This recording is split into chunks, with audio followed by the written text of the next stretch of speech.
Bom dia, que alegria estar aqui de volta depois de 4 meses na China. Foi muita aventura e eu vou compartilhar um pouco aqui nessa manhã. E hoje a gente está começando uma série nova, Keep Calm. Jesus é o príncipe da paz. E a gente precisa começar essa série definindo o que é paz. De acordo com o direito internacional, paz ela pode ser dividida em positiva e negativa. A negativa significa ausência de guerras. Porém, a paz positiva é quando há uma construção de cooperação mútua, de sociedade, de uma sociedade melhor. Mas a paz é muito mais do que isso. A paz é uma pessoa. A paz é Jesus Cristo. A palavra diz, porque um menino nos nasceu, um filho nos foi dado, e o governo está sobre os seus ombros. E ele será chamado maravilhoso, conselheiro, Pai da eternidade, Deus forte, príncipe da paz. É o nosso Jesus e ele nos dá essa paz.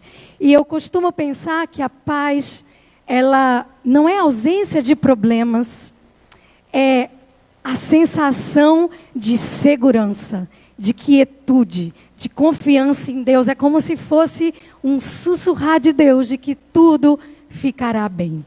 E Jesus, como o príncipe da paz, a primeira reconciliação que ele fez foi conosco e o Senhor e Deus.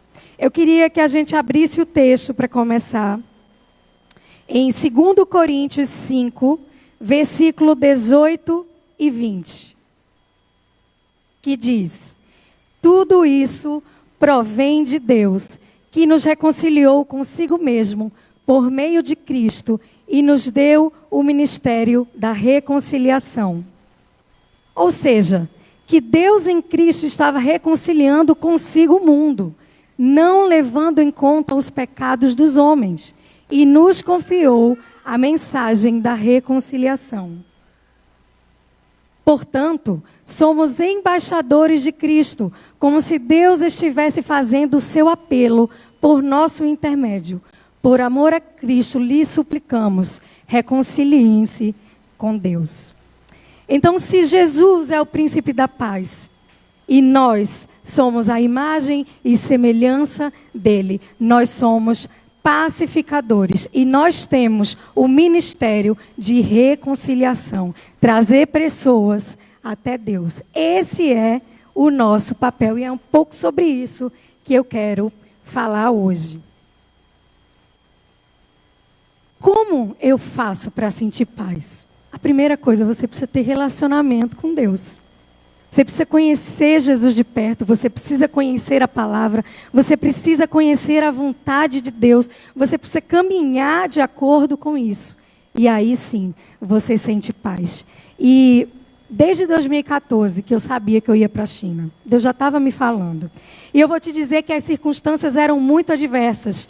A empresa dizia que não ia me mandar, que não ia pagar, enfim, mas eu sabia que eu ia. Por quê? Porque eu já sentia paz no meu coração. É como se fosse uma seta indicativa de Deus dizendo, é aqui o caminho. Aqui tem o meu amém. Aqui tem o meu sim. É a certeza do que Deus quer. E eu queria que a gente lesse mais um texto. E é sobre ele que eu vou contar um pouco a minha experiência lá na China. E está em Mateus 14, dos versículos 13 a 21.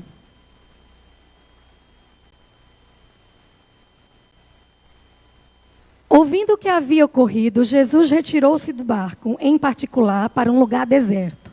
As multidões, ao ouvirem falar disso, saíram das cidades e o seguiram a pé.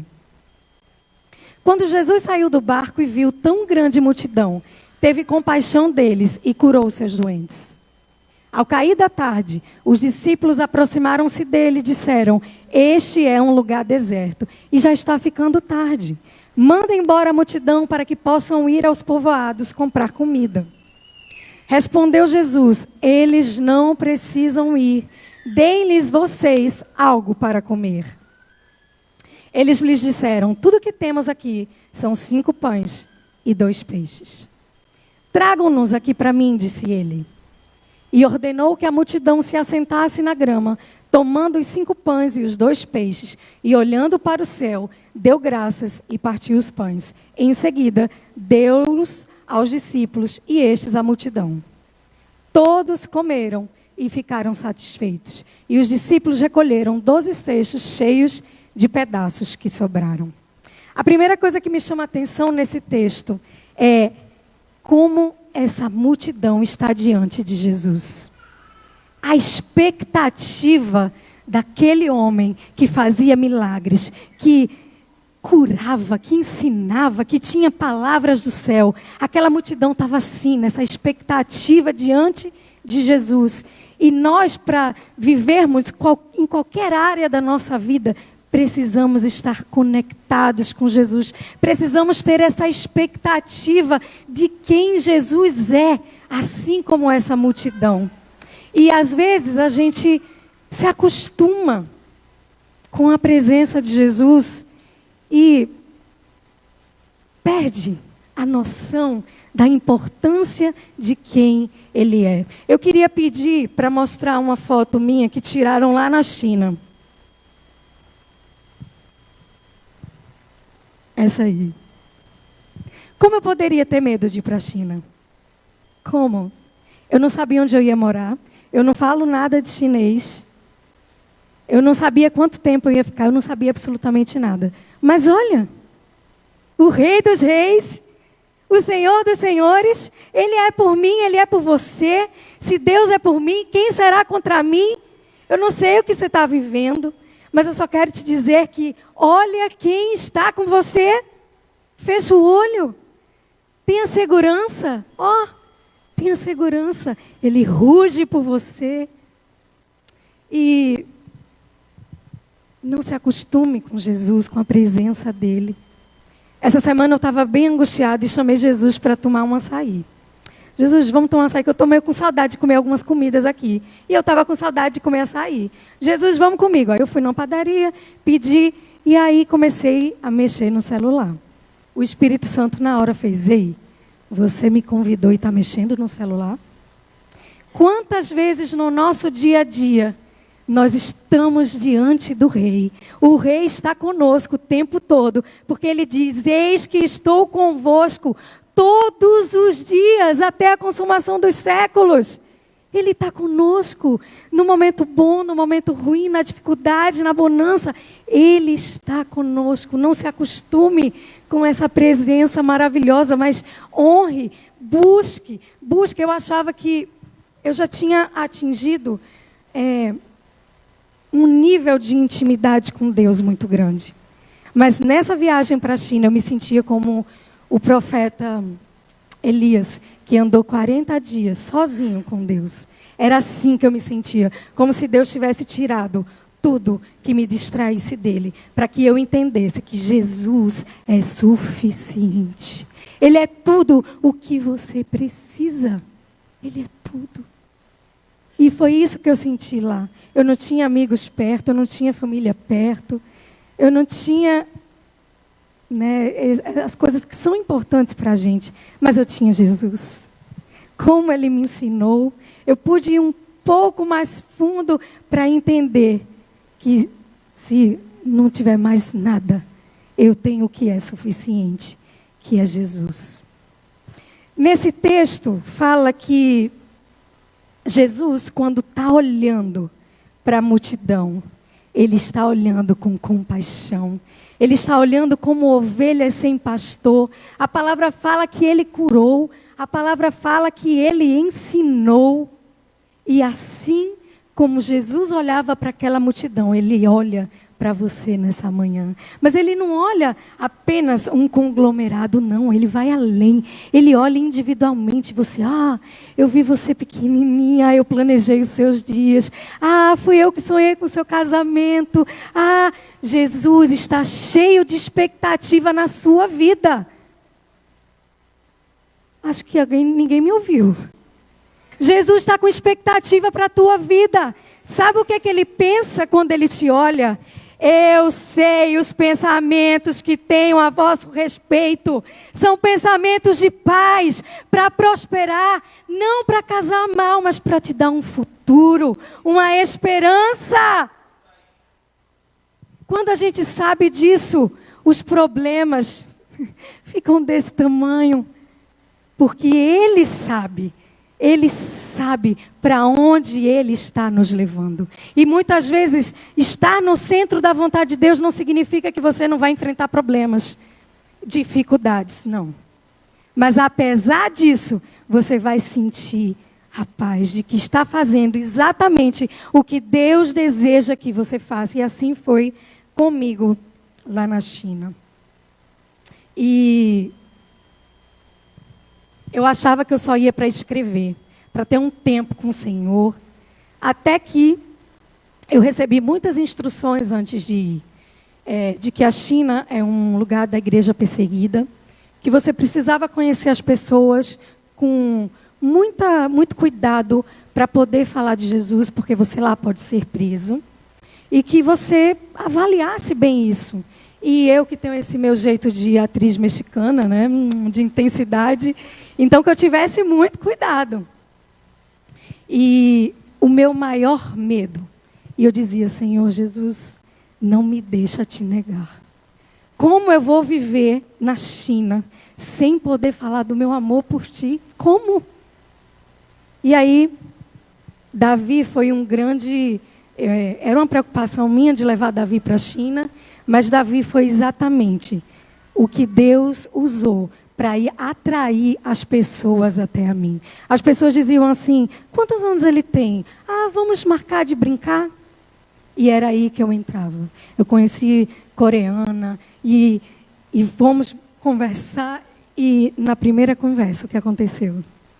Eu falei, Jesus, na primeira. E chamei ela para andar comigo, para ficar mais perto. E fomos procurar uma escola para Davi. E uma escola chinesa, e lá falávamos com um professor, e chegou uma brasileira que nos conheceu, que já chamou para ir para casa, e aí foi onde tudo aconteceu. E eu conheci uma moça da Indonésia, e foi tomar um chá, e ela falava inglês. E o meu inglês, minha gente, é the books on the table, para falar. E aí ela disse assim, o que você faz? Eu digo, eu estou escrevendo um livro. Ela Aí eu falei sobre o quê? Ela disse, eu já fui na Hillsong da Austrália. Eu já? Na hora eu disse, vamos estudar a Bíblia? Aí ela ficou pensativa. E com uma semana, ela me mandou um chat, que é tipo WhatsApp, e disse assim, olha, eu quero participar. Como é? E aí, eu fui tremendo mais do que vara verde. Porque como eu ia falar com esse meu inglês? E aí eu me preparei antes, né? Fui no Google procurar os verbos para ver, né, para não errar. E aí no dia Jesus fez assim, filha, não é isso que tu vai falar não. Eu, Jesus, mas eu estudei tudo no inglês. Fica tranquila. E quando Lídia chegava lá em casa, eu começava a falar, era aquele inglês truncado, mas bastava orar. O inglês andava assim, ó. Até revelação em inglês eu recebi. Até palavra de conhecimento para Lídia eu falei. Depois ela disse, como é que você sabe? Eu digo, o que eu disse? Eu não sei. Mas, gente, foi algo impressionante. Aí, no primeiro dia que ela foi embora, eu perguntei para a Tati, que era uma brasileira, amiga da gente, que nos apresentou. Eu digo, Tati, me conta, como foi? Ela entendeu?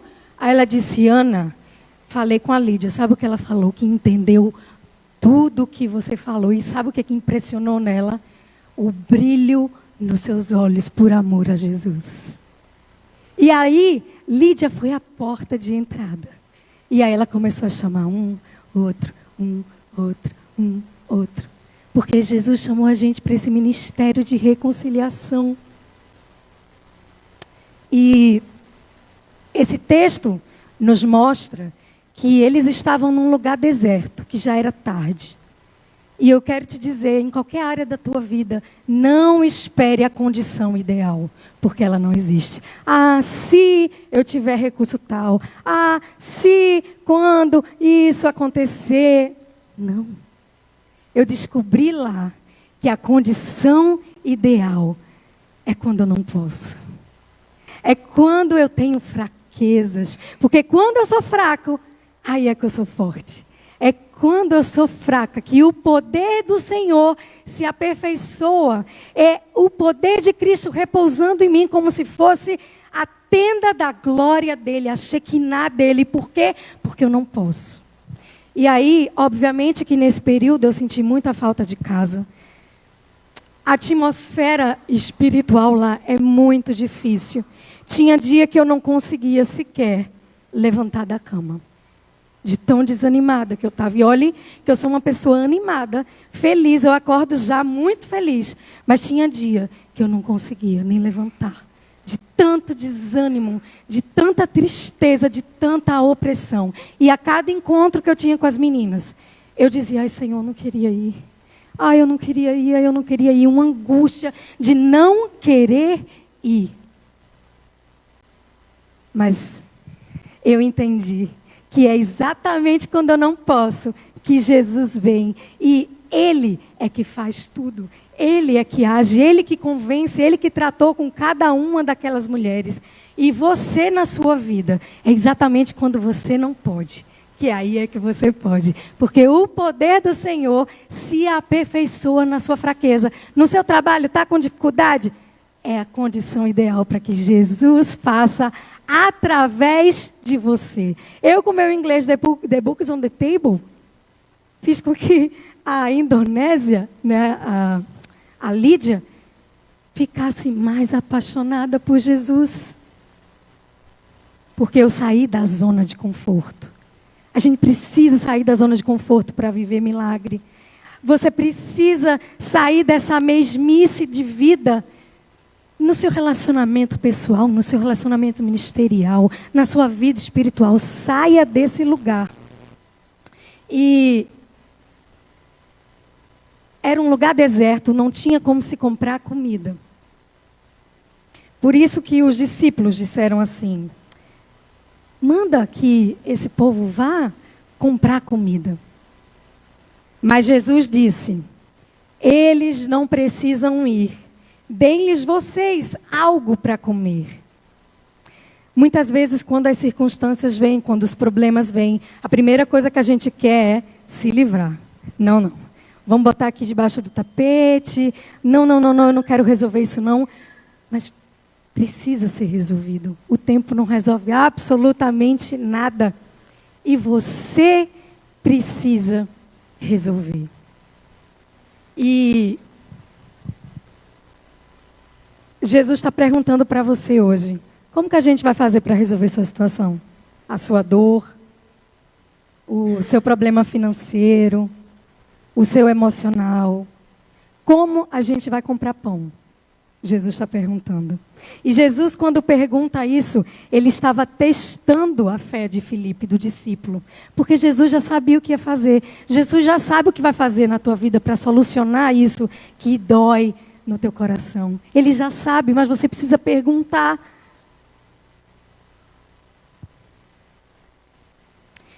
E diante de uma igreja perseguida, o que eu devia fazer? Ligar para o pastor Fábio, olha, eu tenho aqui um monte de gente que está ouvindo falar de Jesus. Cuida delas para mim, por favor.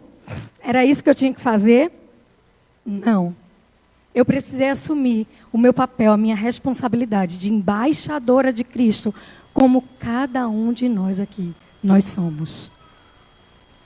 E eu dizia, Senhor, deixa eu participar do que o Senhor está projetando aqui para essa nação. Deixa eu deixar uma semente aqui de uma igreja.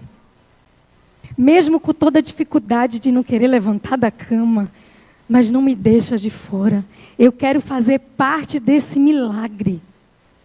A gente precisa querer fazer parte do que Deus está fazendo na nossa nação, na nossa vida, no nosso trabalho. Isso que está acontecendo com você é exatamente uma oportunidade de Cristo resplandecer, de você mostrar o poder do seu Deus.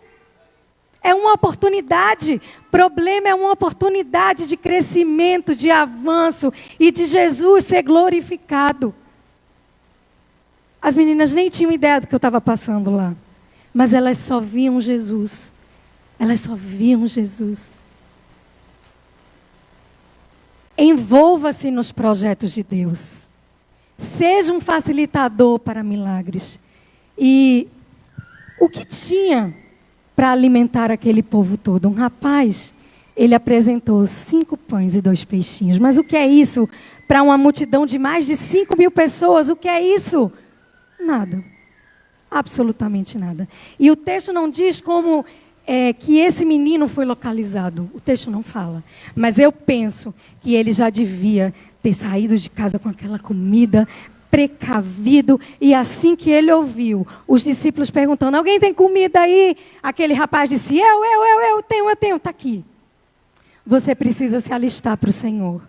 Você precisa dizer, eu quero fazer. O que o Senhor quer que eu faça? O que o Senhor quer que eu faça? O que o pastor está precisando? O que seu líder está precisando? Aliste-se. O que seu chefe no trabalho está precisando? Aliste-se. Às vezes você quer um aumento de trabalho, mas você não se posiciona. Você faz a mesma coisa. Chega às 8, sai às 18h30, às 17h30 e quer aumento. Você está se alistando para o seu chefe? Dizendo, vem, eu quero. Eu estou aqui, o que você está precisando? E foi exatamente o que esse rapaz fez. Mas você me diz assim, 2 peixinhos e 5 pãezinhos, dá para alimentar alguém? Só um adolescente. Mas Jesus, quando Jesus entra no negócio, o natural anda assim com o sobrenatural. Então a gente não precisa ter medo do sobrenatural. E foi muito interessante as coisas que eu vivi lá. E esse rapaz tinha alimento, o que nos diz que a gente precisa sair de casa muito bem alimentado, mas alimentado do pão da vida. Você precisa ter conhecimento do Senhor, você precisa ter relacionamento. As pessoas precisam ver em você Jesus, e isso se adquire no secreto. Isso se adquire com vida no Senhor, no dia a dia. Não é de uma hora para outra. E como eu fui para lá, eu podia alimentar não só a mim, como também aquelas 10 mulheres com quem eu tive o prazer de compartilhar de Jesus. Será que você conseguiria sobreviver numa igreja perseguida? Sem uma igreja para se reunir, porque ficava muito longe de onde eu morava. E o pastor tinha sido, como é que chama? Deportado. E a gente precisa ter alimento não só para a gente, mas a gente precisa ter alimento para os outros, estar pronto para contar para os outros a esperança que Jesus nos dá. E a gente não pode ter medo de viver do natural com o sobrenatural. Porque em nós há um poder dunamis, que é o Espírito Santo, que nós podemos fazer obras maiores que as de Jesus. E eu vivi isso lá. Teve um dia que a célula foi na minha casa, eu fui fazer um cachorro quente. E aí eu comprei um cachorro quente que tinha pimenta. Só que eu achei, deve ser levinho, né? E aí eu fiz o cachorro quente e um brigadeiro de colher. Quando eu fui provar o hot dog, minha gente, que negócio ruim. Eu disse, meu Deus, está intragável isso aqui. Tem misericórdia, Senhor. Como é que eu vou oferecer isso aqui para o povo? Mas não dava mais tempo de fazer nada. Eu disse, Senhor, o Senhor viu que eu fiz de todo o coração, que eu fiz o melhor. Eu cozinho bem, mas o Senhor sabe. Então, Senhor, toma. Eu não tenho o que fazer aqui. Aí, quando as meninas chegaram, no finalzinho, eu disse, gente, me perdoa que eu fiz um cachorro quente, mas não está muito bom, não. Aí eu vi as meninas comendo 1, comendo 2, comendo 3, comendo 4. Eu digo, meu Deus, como são educadas. São muito educadas. Aí, elas foram embora, mas eu fiquei com aquilo encucado. Aí eu disse, eu vou provar esse cachorro quente. Gente, quando eu provei, foi o melhor cachorro quente que eu comi na minha vida. E aí, na hora, eu só lembrei de um evento do profeta Eliseu, que ele disse, estamos com fome, vamos fazer um ensopado. Aí a galera lá pegou umas ervas daninhas e quando viram na panela tinha morte. Aí o profeta colocou farinha e disse, agora todo mundo pode comer. Foi isso, eu vi Jesus fazendo milagre no meu natural, num hot dog. num idioma que eu não conhecia, que eu não falava, de trazer palavras de conhecimento. Eu não tive medo de orar e dizer, olha, Deus está me dizendo isso. E no último dia, chegou uma moça lá, e eu não a conhecia, não sabia quem ela era, mas assim que eu sentei do lado dela, Deus disse, ore por ela. E aí eu virei para ela e disse, olha, eu não conheço você, mas Deus está me mandando orar por você sobre filhos. Aí ela começou a chorar, porque ela disse que estava há 2 anos esperando engravidar. E Deus, a todo tempo, a cada mulher que chegava, Deus me dava um perfil. Ana, você vai trabalhar isso com essa pessoa, isso está acontecendo com essa pessoa. Não tenha medo do sobrenatural, porque em você há o poder. O que foi? Está falando comigo? Não? Há o poder sobrenatural do Espírito Santo. E muitas vezes o inimigo quer te dizer, você não consegue. Quem é você para ir na China? Você não fala nem chinês, você não fala inglês bem. Quem é você? Eu sou filha de Deus e em mim habita o Deus Todo-Poderoso. E o que Ele quiser fazer, Ele vai fazer. E o que Ele quiser fazer através de mim, Ele vai fazer. A gente precisa ser o canal de bênção. Não tenha medo de viver no sobrenatural. Eu orei por cura. Não veio, mas é Deus quem escolhe o que vai fazer, o que não vai fazer. Mas o meu papel é dizer aqui, eis-me aqui. Eu estou sentindo isso, eu vou fazer essa impressão. E toda vez que eu dava uma palavra de conhecimento, eu perguntava, faz sentido? A pessoa dizia, faz sentido. Então vamos. Não tenha medo de avançar. E aí, 5 pães e 2 peixinhos. O que é isso para uma multidão? Absolutamente nada. Mas quando a gente coloca os recursos que o próprio Jesus nos deu, quando a gente devolve para Ele, Ele tem um efeito multiplicador. Aquilo que para você não parece nada, para Ele vira um arsenal de comida para satisfazer não só a alma, como o físico, como o emocional. Olha, isso que você está passando, Deus já colocou o início, a semente do recurso na tua mão. Mas você precisa devolver para Jesus. Não retenha nada. A gente às vezes fica com medo, eu tenho só isso aqui, mas se eu der, eu vou ficar sem. Esse menino, o rapazinho, ele não pensou nisso. Ele disse assim, eu quero participar do que o Senhor está fazendo aqui, eu vou entregar esse peixinho, eu vou entregar esse pãozinho. E Jesus fez a maravilha que fez. Alimentou mais de 5.000 pessoas e ainda sobraram 12 cestos. 12, o número dos discípulos.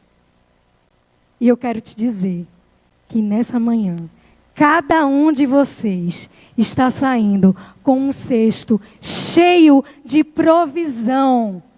Amém? Espiritual, física, emocional, financeira, você tem para alimentar. Deus te capacitou a nele alimentar uma multidão. Na tua vida, por completo, em todas as áreas.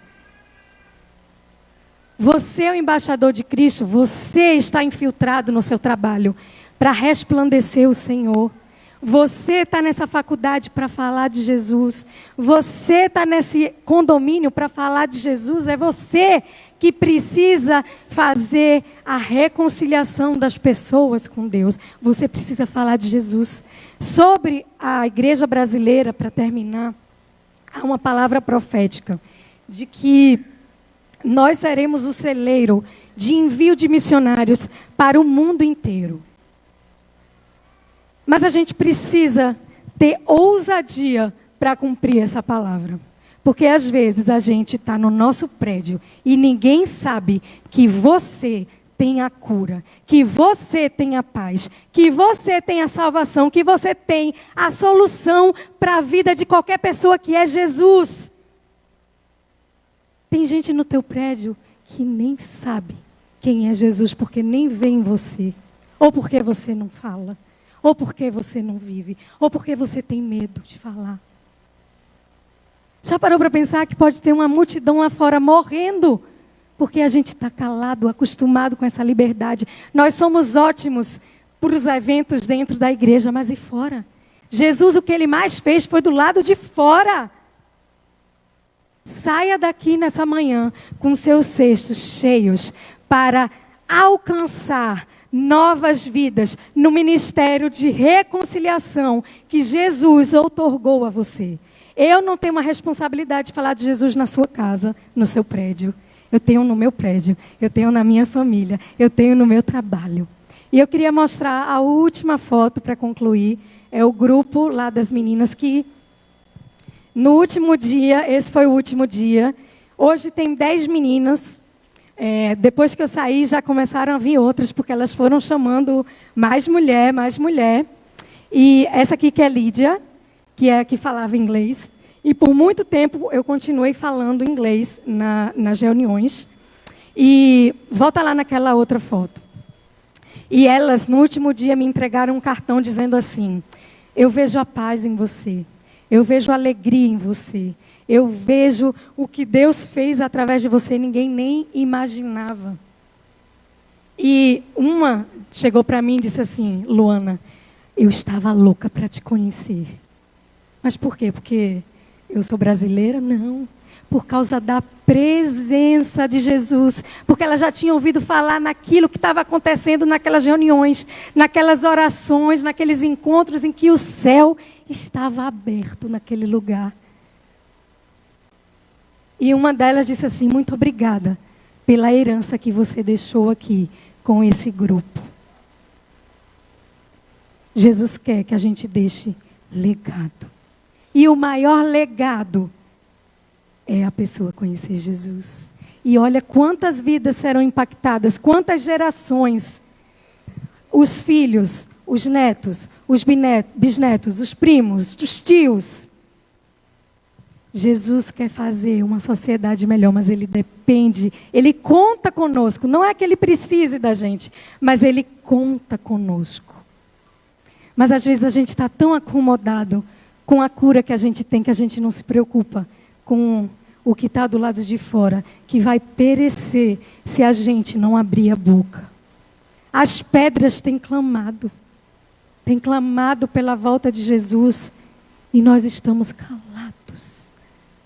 Precisamos abrir a boca, não é fácil. Eu passei por situações muito difíceis lá, tudo era para que eu parasse, mas eu disse: Senhor, mesmo sangrando, eu vou continuar tirando. Eu vou continuar falando de Ti até o último dia. E aí, para concluir, quando eu recebi, foi o meu último dia de despedida, e eu recebi aqueles cartões, eu tive aquela sensação de: Senhor, muito obrigada por fazer parte disso.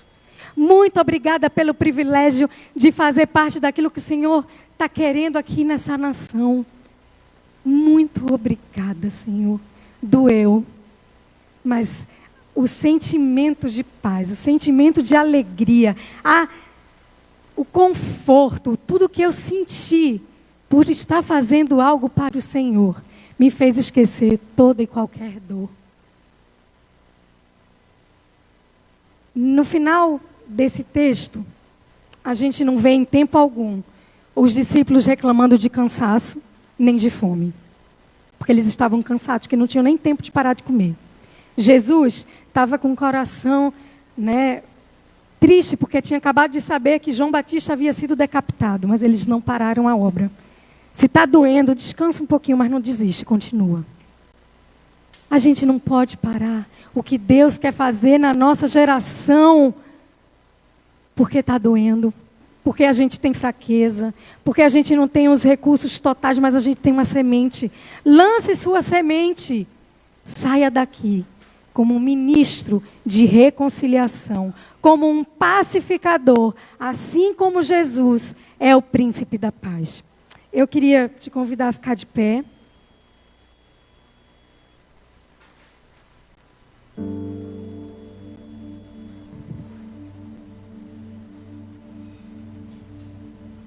E quando eu estava vindo para cá, pode começar. Cadê o Renan? A cantar aquela música da presença. Quando eu vinha para cá, o Senhor colocou no meu coração sobre primeiro amor. o que você olha para mim e diz assim: nossa, essa menina é uma atriz mexicana, muito intensa. Mas é o amor que eu sinto por Jesus. E eu sei que o Senhor Jesus quer nessa manhã aquecer o teu coração, te trazer de volta para o primeiro amor, para saber que Ele é suficiente.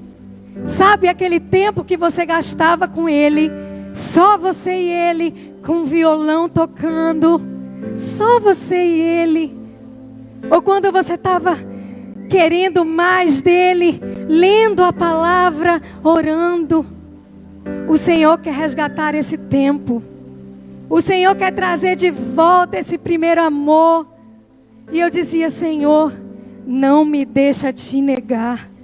Ainda que venham para me matar, não me deixa negar o teu nome. Me dá a oportunidade de falar do amor da minha vida, que é o Senhor Jesus. O Senhor Jesus é o amor da minha vida. E não há como não falar desse amor. Não há como não respirar esse amor. Não há como. Podem me levar para a China. Podem me levar para o Japão. Podem me levar para qualquer lugar. Mas essa chama aqui vai continuar ardendo. Porque eu amo Jesus. E só apaixonados são ousados, destravam o reino dos céus, porque a gente só conquista com força. A gente só conquista quando sai da zona de conforto, quando a gente não está preocupado com reputação, do que vão achar de mim se eu falar de Jesus, o que vão falar de mim se eu orar, o que vão falar de mim não importa.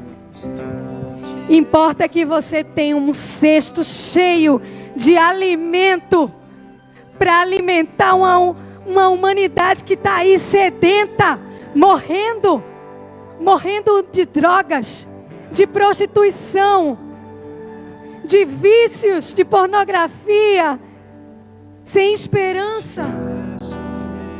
Você tem a cura para tudo isso. Não se cale.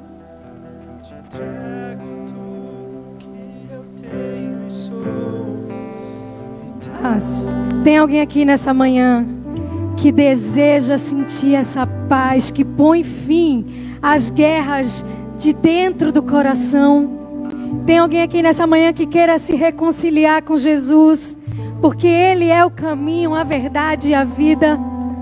Há alguém aqui nessa manhã que deseja tomar uma decisão, a melhor decisão da vida, viver ao lado de Jesus?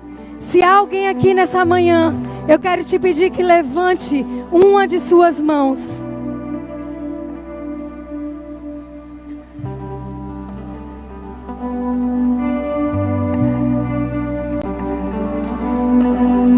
Alguém nessa manhã?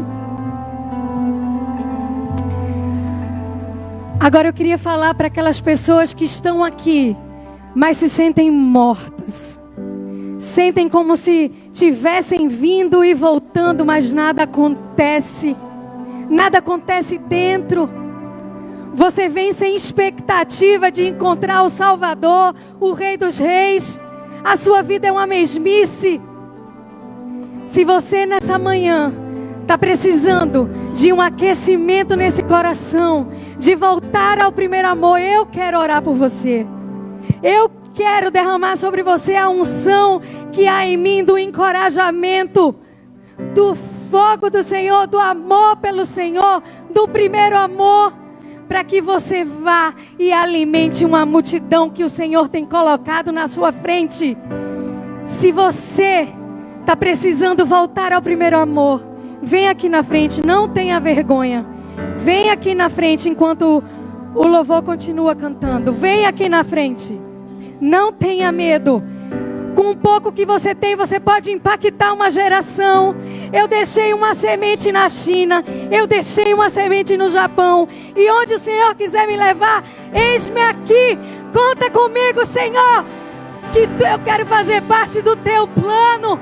Aonde o Senhor quiser.